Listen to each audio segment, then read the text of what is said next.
قیامت کی حقیقت صرف ایک خوفناک دن کا تذکرہ نہیں، بلکہ یہ ایک بیداری کا پیغام ہے۔ جب انسان دل سے سوچتا ہے تو یہ احساس ہوتا ہے کہ دنیا کی ساری شان و شوکت، طاقت اور دولت اس دن کوئی معنی نہیں رکھیں گی۔ حضور نے فرمایا کہ اس دن انسان اپنے ماں، باپ، بھائی، بیوی اور بچوں تک کو چھوڑ دے گا اور صرف اپنی فکر میں ہوگا۔ یہ منظر دل کو ہلا دینے کے لیے کافی ہے۔ علماء فرماتے ہیں کہ قیامت کی نشانیاں دیکھ کر مومن کے دل پر ایک عجیب کیفیت طاری ہوتی ہے۔ کچھ لوگ ڈر کر اللہ کی طرف پلٹتے ہیں، توبہ کرتے ہیں اور اپنے اعمال سنوارتے ہیں، لیکن کچھ ایسے بھی ہوتے ہیں جو دنیا میں گم رہتے ہیں اور اس حقیقت کو بھلا دیتے ہیں۔ یہی غفلت اصل نقصان ہے۔ ایک اور اہم نکتہ یہ ہے کہ احادیث میں بار بار ہمیں عمل کی دعوت دی گئی ہے۔ قیامت کب آئے گی؟ یہ اللہ کا راز ہے، لیکن یہ ضرور ہے کہ ہر ایک کی قامت صغر یعنی موت کبھی بھی آ سکتی ہے۔ علماء کہتے ہیں کہ اپنی موت کو یاد کرنا قیامت کو یاد کرنے جیسا ہے۔ اس لیے جب دل غافل ہو جائے تو قبر کا سکوت اور قیامت کا شور یاد کرنا چاہیے۔ دل کو چھو لینے والی حقیقت یہ ہے کہ قیامت کا دن مومن کے لیے خوف کے ساتھ ساتھ امید کا دن بھی ہوگا۔ وہ دن جب نیکیاں تولی جائیں گی، جب ایک چھوٹی سی نیکی بھی بہت بڑی کامیابی کا ذریعہ بنے گی۔ حضور نے فرمایا کہ ایک مسکراہٹ، ایک بھوکے کو کھانا کھلانا، کسی کی مدد کرنا بھی اللہ کے ہاں عظیم عمل ہے۔ علماء نے کہا کہ قیامت کے تصور سے دل نرم ہوتا ہے، آنکھوں میں آنسو آتے ہیں اور انسان کو اپنی حقیقت یاد آتی ہے۔ یہ دنیا امتحان گاہ ہے اور قیامت اس امتحان کا نتیجہ۔ اگر ہم چاہی تو اپنی زندگی کو نیکی، محبت اور عدل سے بھر سکتے ہیں تاکہ اس دن روشنی ہمارے چہرے پر ہو، نہ کہ اندھیرا۔ آخر میں یہ بات دل کو چھو لیتی ہے کہ اللہ تعالیٰ اپنی رحمت سے 70 ماہ کے برابر محبت کرتا ہے۔ جب بندہ گناہ چھوڑ کر توبہ کرتا ہے تو اللہ خوش ہوتا ہے۔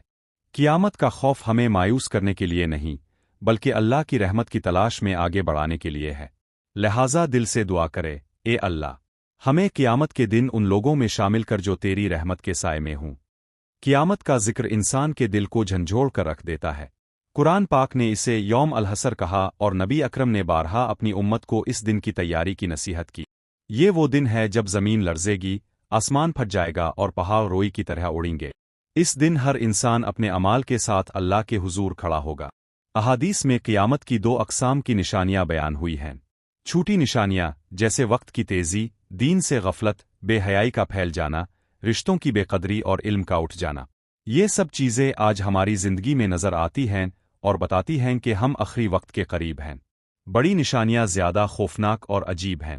دجال کا فتنہ، آیوج ماجوج کا فساد، سورج کا مغرب سے طلوع ہونا اور حضرت عیسیٰ علیہ السلام کا نزول۔ اس کے بعد سور پھونکا جائے گا اور دنیا کا نظام ختم ہو جائے گا۔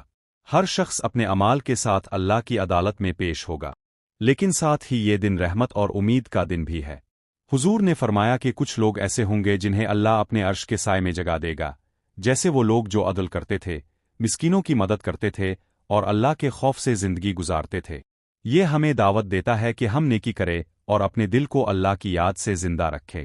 قیامت کا سوچنا انسان کو عاجزی اور استغفار کی طرف لے جاتا ہے۔ یہ یاد دلاتی ہے کہ دولت، شہرت طاقت کچھ فائدہ نہیں دے گے، صرف ایمان، نیک عمل اور اللہ کی رحمت ہی نجات کا ذریعہ ہوں گے۔ میرے پیارے بھائیوں اور بہنوں، دنیا چند دن کی ہے، لیکن آخرت ہمیشہ کی ہے۔ ہمیں چاہیے کہ اپنی زندگی کو قرآن و سنت کے مطابق گزاریں، توبہ کرے اور نیکیوں کو اپنائی تاکہ اس دن سرخرو ہوں۔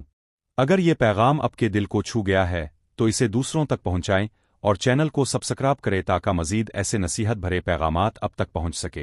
یہ سبسکرائب نیکی پھیلانے کا ذریعہ ہے۔ اللہ آپ کو ایمان کی مضبوطی دے، رزق میں برکت عطا فرمائے اور قیامت کے دن اپنی رحمت کے سائے میں جگا دے۔ آمین۔